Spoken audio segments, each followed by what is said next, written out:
Oula, alors là, attention, urgent, urgent.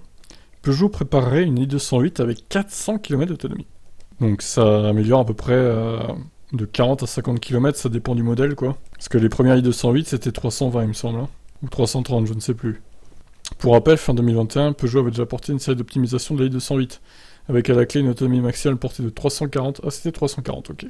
De 340 à 362, selon le cycle mixte WLTP. La marque comblait ainsi une partie de son retard sur la Zoé.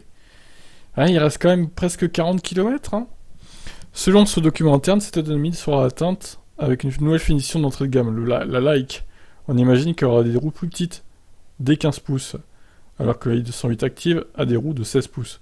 Surtout, il pourrait y avoir du nouveau du côté de moteur, avec l'arrivée du bloc fourni par eMotors, la coentreprise entre Stellantis et Nidec. Stellantis avait annoncé les débuts d'un bloc eMotors d'ici fin 2022.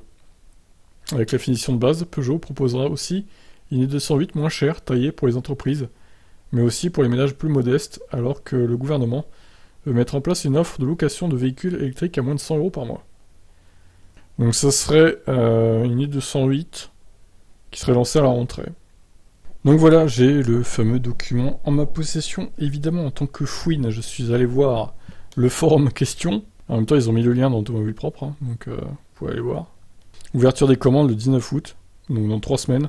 Donc, vous avez ce qui change en gros sur la nouvelle version.